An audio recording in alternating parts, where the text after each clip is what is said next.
안녕하세요. FJ 마음건강 정신건강의학과 전문의 정조은입니다. 아까 전에 장영배 원장님이 그 브레인 트레이닝, 그러니까 뇌 훈련하는 그거에 대해서 이제 IN이나 커브메드에 대해서 설명을 해주셨는데요. 제가 오늘 설명을 해드릴 거는 그런 뇌의 기능을 평가하는 그런 검사 두 가지입니다. 흥미롭게도 저는 두 가지 장애에 대한 검사 도구들 두 가지를 설명하게 되는데요. 노인장애와 소아장애, 그러니까 노인장애 중엔 치매, 소아장애 중엔 ADHD라는 주의력 결핍 과잉행동장애에 대한 검사입니다. 우선 노인장애에 대한 치매 검사를 보시게 되면요.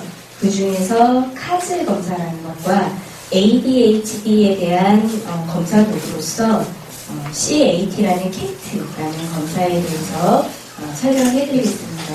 우선 카즈 검사에 대해서 설명을 해드리겠습니다. 제가 제 마지막으로 강의할 건 저는 예상을 했거든요. 그래서 제 강의에는 미션이 있습니다. 제가 이제 그 강의 슬라이드를 이제 강의를 할게요. 5개의 어떤 단어가 나와요. 그래서 그 단어들은 빨간색 글씨로 되어 있거나 빨간색 네모 박스가 쳐 있습니다. 그러니까 그 5개를 잘 기억하셔야 되는 거고요. 맨 마지막 슬라이드에서 누구를 지목해서 물어볼지 모르겠어요. 오늘 그리고 제가 설명해드릴 게 바로 주의력, 기억력 이런 부분이기 때문에 아마도 잘 기억을 하셔야 될 것 같습니다. 우선은 치매에 대해서 잠깐 설명을 해드릴게요. 65세 이상의 경우는 지금 10개의 얼굴 중에 1개의 얼굴이 빨갛게 되어 있죠. 이렇게 굉장히 러프하게 봤을 때 10명 중에 1명에서 치매를 앓을 수 있다고 하고요. 85세 이상의 경우에는 반수에서 치매를 알 수가 있다고 합니다. 굉장히 많은 수죠. 예상보다요. 치매라고 하는 건 대개는 기억력 떨어지는 거 아니냐라고 생각하실 수 있는데요. 기억력 떨어지는 걸 단순히 치매라고 진단을 내리진 않습니다. 기억력 장애 플러스 다음 4가지 중에 하나를 만족을 하고 있어야 치매를 진단을 내리는데요. 그 4가지가 실어증, 실인증, 실행증, 고위기능 장애입니다. 그래서 각각에 대해서는 뒤에서 한 번 더 설명이 나올 거고요. 카즈라고 하는 건 이런 복잡한 영어의 약자입니다. 그러니까 치매의 전산화된 진단평가 도구라고 생각하시면 되고요. 이 카즈 검사 결과의 95%에서 임상과의 치매 진단과 일치한다고 하니까 높은 진단 일치도로 보인다는 것을 알 수 있겠습니다. 카즈는 많은 치매 검사 도구 중 하나입니다. 다른 신경심리검사 배터리를 보게 되면요. 세라드 K라고 하는 검사도 있고요. SNSB라고 하는 서울 신경심리검사도 있습니다. 지난번 이가연 팀장이 저한테 물어본 적이 있죠. 어떤 고객이 SNSB라는 걸 검사하고 싶다라고 연락이 왔었다고요. 그러니까 그런 경우에는 저희 병원에는 SNSB는 없지만 그거와 비슷하게 치매를 진단할 수 있는 도구인 카즈라는 검사가 있다라고 안내를 해드리면 될 것 같고요. 그러면 다른 신경심리검사 배터리와 다르게 카즈만의 장점이 무엇인가를 보면요.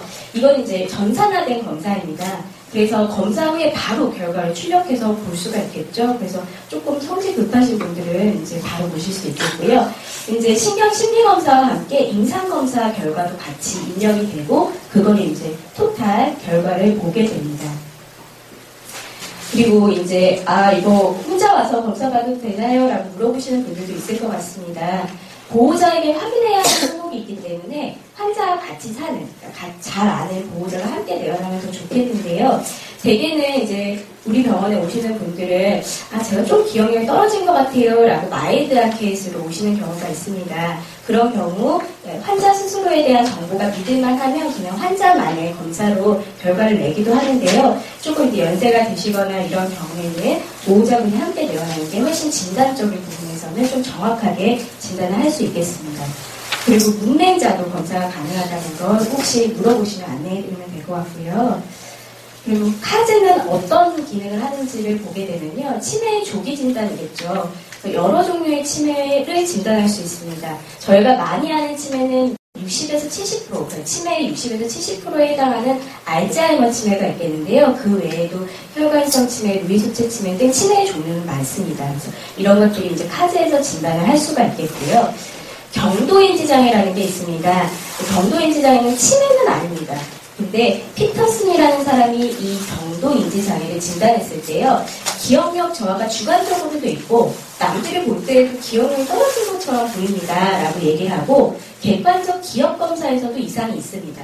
하지만 이 외에 다른 인지기능이라든지 일상생활 활동에는 이상이 없으며 치매 진단 기준에 만족하지 않을 때 경도인지장애를 진단내릴 수 있는데요.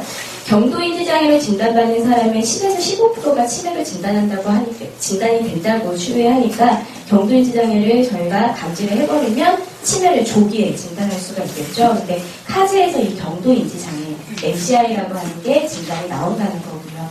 그 외에도 카즈에서는 우울증이나 선망 상태 같은 치매의 감별 진단도 나올 수 있다라는 걸 볼 수가 있겠습니다. 카즈의 검사 구성은 크게 두 가지로 나누게 되는데요. 기억력 테스트와 기억력 테스트가 아닌 테스트입니다. 10개의 메모리 테스트와 5개의 넌 메모리 테스트로 나누어지게 되고요. 그 5개에는 아까 전에 치매 진단 기준에 나와 있는 실인증, 실어증, 실행증, 그다음 고위 기능 장애, 그리고 집중력과 어떤 계산 능력 같은 거 그런 것들이 포함이 되어 있고요. 총 94문항이라고 합니다. 그러니까 검사 소요 시간은 약 30분, 20에서 45분 정도의 베리에이션이 있고 환자 보호자의 인터뷰도 10분 정도가 있기 때문에 넉넉잡아 한 1시간 정도 소요된다라고 생각하시면 될 것 같고요. 그래서 러프하게 보게 되면 이게 육각형, 그러니까 6개의 항목을 보신다고 생각하시면 됩니다. 기억 기능과 이제 기억 기능이 아닌 5가지 기능이 있죠. 아그노지아, 아파지아, 아프락시아, 어테이션 카필레이션, 디스엑시큐션이라고 하는 영역입니다. 각각을 살펴보면요. 기억 기능은 이제 얼추 어떤 식으로 검사를 하실지는 예상을 하실 것 같습니다. 우선은 1, 2, 3번은요, 단어를 10가지를 보여줍니다. 그래서 그 단어들을 바로 기억해서 얘기해보세요 라고 하는 부분이 있고요. 바로 리콜하도록 하는 부분이 있고, 10분 이에 기억해보세요 라고 하는 부분이 있고, 이 단어가 있었습니까? 없었습니까? 라는 확인하는 그런 검사가 있습니다. 4번, 5번처럼 단어뿐만 아니라 물체를 보여주고요. 어떤 물체가 있었죠? 아니면 이런 물체가 있었습니까? 라는 걸 볼 수 있겠고요. 그리고 지금 대통령 이름이 뭡니까? 오늘 아침에 드신 음식은 뭡니까? 이런 것들. 최근 기억을 물어보는 거, 옛날 기억을 물어보는 거. 그리고 지금 시간이나 장소나 사람을 물어보는 진학력이라고 하는 것, 오늘 날씨나 지금 시각이 어느 정도 된 것 같습니까? 라고 물어보시는 그런 검사들이 10가지 검사들이 메모리 테스트에 들어가게 됩니다. 두 번째 아그노지아, 실인증이라고 아까는 되어 있는데요. 아그노지아의 정의를 먼저 보고 가면은 뭔가 감각 기능은 정상인데도 불구하고 뭔가 물체나 사물이나 사람을 인지하는 기능이 떨어져 있는 것을 실인증, 아그노지아라고 합니다. 그래서 이 사물 및 사람의 인지 기능을 보는 게 이제 아그노지아 테스트인데요. 3가지로 분류가 됩니다. 그래서 이 사물의 이름들을 잘 알고 있는지, 그리고 지폐나 동전이 얼마짜리인지 아는지, 그리고 세종대왕 같은 유명한 사람을 잘 아는지, 시계의 시각을 보여주고 이게 몇 시 몇 분입니까? 라는 걸 보여주는 아이덴티피케이션 테스트라는 게 있고요. 그리고 6개의 물건을 좀 익숙하지 않은 각도에서 사진을 찍은 걸 보여주고 이 물체가 뭔 것 같습니까? 하는 object constance 테스트라는 이 3가지가 이 아그노지아 테스트에 해당이 됩니다.